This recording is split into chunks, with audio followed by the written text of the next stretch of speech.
Nama saya Baktiar Manulang dari kelas 11 IPA 1. Saya dari kelompok 5. Di sini saya akan menjelaskan sistem koloid. Yang pertama, pengertian koloid. Koloid adalah suatu campuran zat heterogen antara dua zat atau lebih, di mana partikel-partikel zat yang berukuran koloid tersebar merata dalam zat lain. Ukuran koloid berkisar antara 1 sampai 100 nm. Contohnya mayones dan cat. Mayones adalah campuran homogen di air dan minyak, dan cat adalah campuran homogen zat padat dan zat cair. Selanjutnya, sistem pengelompokan koloid. Sistem koloid terdiri dari dua fase. Hal itu yang disebut komponen-komponen koloid. Yang pertama, fase zat terdispersi, yaitu zat yang fasenya berubah, kecuali jika zat yang dicampur mempunyai fase yang sama. Yang kedua, fase zat pendispersi, yaitu zat yang mempunyai fase yang tetap pada sistem koloidnya.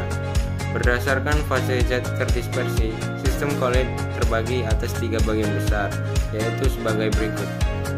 Yang pertama ada sol koloid. Koloid sol adalah koloid dengan zat terdispersinya berfase padat. Berdasarkan fase mediumnya, koloid sol dibagi menjadi 3 jenis, yaitu yang pertama sol padat, padat-padat. Yang kedua sol cair, padat-cair. Yang ketiga sol gas, padat-gas. Yang kedua emulsi. Emulsi adalah koloid dengan zat terdispersinya berfase cair. Berdasarkan fase mediumnya, koloid emulsi dibagi menjadi 3 jenis, yaitu sebagai berikut. Yang pertama emulsi padat, cair padat. Yang kedua emulsi cair, cair cair. Yang ketiga emulsi gas, cair gas. Yang ketiga buih. Buih adalah koloid dengan zat terdispersinya berfase gas. Berdasarkan fase mediumnya, koloid buih dibedakan menjadi 2 jenis, yaitu yang pertama buih padat, gas padat. Yang kedua buih cair, gas cair. Sekian dari presentasi yang saya jelaskan. Selanjutnya akan dijelaskan teman saya.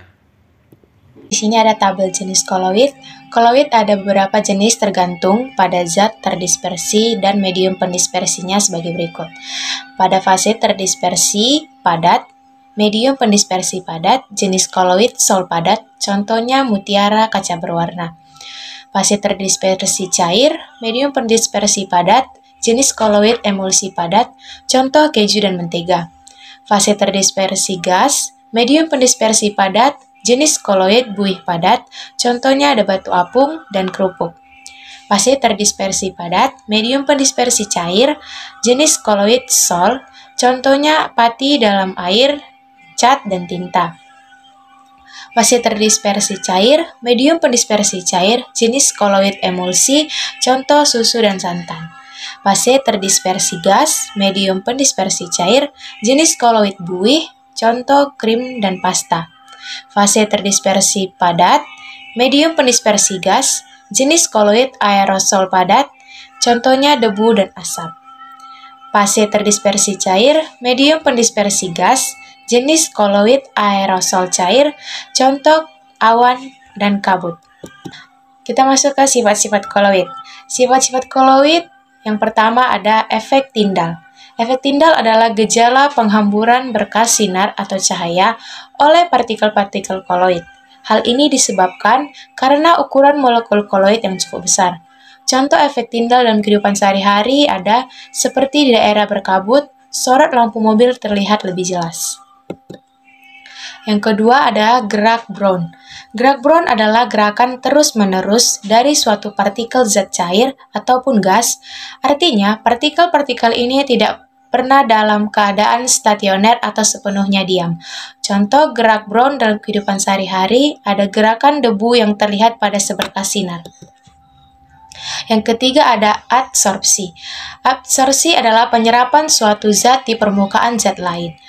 Contoh absorpsi dalam kehidupan sehari-hari ada penjernihan air dengan menambahkan tawas atau aluminium sulfat ke dalam air. Aluminium sulfat akan terhidrolisis membentuk AlOH3 kali yang berupa koloid yang dapat mengadsorpsi zat-zat warna atau zat pencemar dalam air. Koagulasi adalah pengendapan atau penggumpalan partikel-partikel koloid sehingga fase terdispersi terpisah dari medium pendispersi. Misalnya contohnya, koagulasi dalam kehidupan sehari-hari, asap atau debu didapat digumpalkan dengan menggunakan alat charter. 2. Kestabilan koloid. Kestabilan koloid merupakan sistem dispersi yang relatif kurang stabil dibandingkan larutan. Contoh dalam kehidupan sehari-hari, perjernihan air minum isi ulang dengan arang atau karbon. Selanjutnya, koloid Lilfil dan koloid Lipop.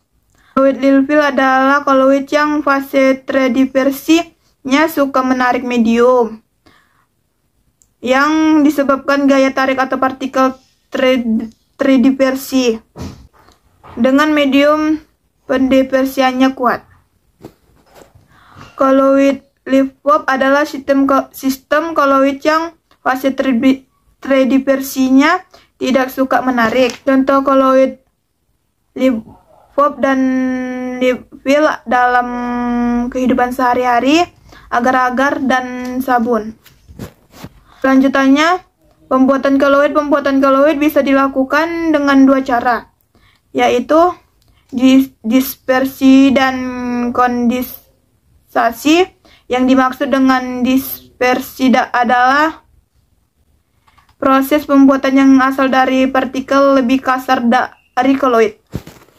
Cara dispersi. Metode ini melibatkan pemecahan partikel-partikel kasar menjadi berukuran koloid yang kemudian akan didispersikan dalam medium pendispersinya. Ada 3 cara dalam metode ini, yaitu cara mekanik. Cara mekanik adalah penghalusan partikel-partikel kasar zat padat dengan proses penggilingan untuk dapat membentuk partikel-partikel berukuran koloid. B. Cara homogenisasi. Partikel lemak dihaluskan, kemudian didispersikan ke dalam medium air dengan penambahan emulgator. C. Cara peptisasi. Cara peptisasi adalah pembuatan koloid atau sistem koloid dari butir-butir kasar atau dari suatu endapan atau proses pendispersi endapan dengan bantuan suatu zat peptisasi atau pemecah.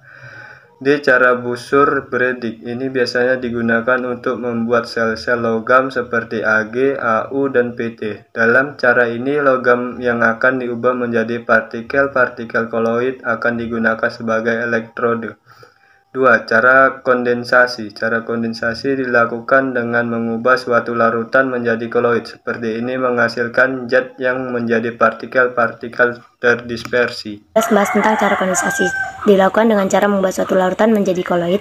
Proses ini menghasilkan zat yang menjadi partikel-partikel dispersi. Yang pertama, reaksi redoks. Reaksi redoks merupakan reaksi yang disertai perubahan bilangan oksidasi. Contohnya saat pembuatan sol emas yang dilakukan dengan memproduksi garamnya. B. Reaksi hidrolisis. Reaksi hidrolisis merupakan reaksi suatu zat yang membutuhkan air pada prosesnya. Contohnya reaksi hidrolisis adalah saat pembuatan sol FeO3 yang terbuat dari lautan FeCl3. FeCl3 ditambahkan dalam air panas dalam prosesnya sehingga menghasilkan sol FeO3.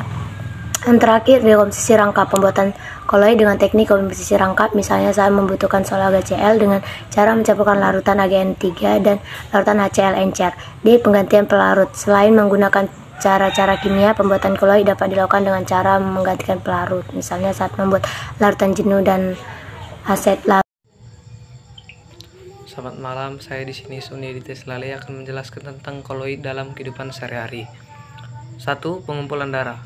Darah mengandung sejumlah koloid protein yang bermuatan negatif. Jika terdapat luka kecil, maka luka tersebut dapat diobati dengan pensil septik atau tawas yang mengandung ion-ion Al+3 dan Fe+3, di mana ion-ion tersebut akan membantu menetralkan muatan-muatan partikel koloid protein dan membantu pengumpalan darah. 2. Pembentukan delta di muara sungai. Air sungai mengandung partikel-partikel koloid, pasir, dan tanah liat yang bermuatan negatif. Sedangkan air laut mengandung ion-ion Na+Mg+2 dan Ca+2 yang bermuatan positif. Ketika air sungai bertemu di laut, maka ion-ion positif dari air laut akan menetralkan muatan positif dan tanah liat. sehingga terjadi koagulasi yang akan membentuk suatu delta. 3. Pengambilan endapan pengotor.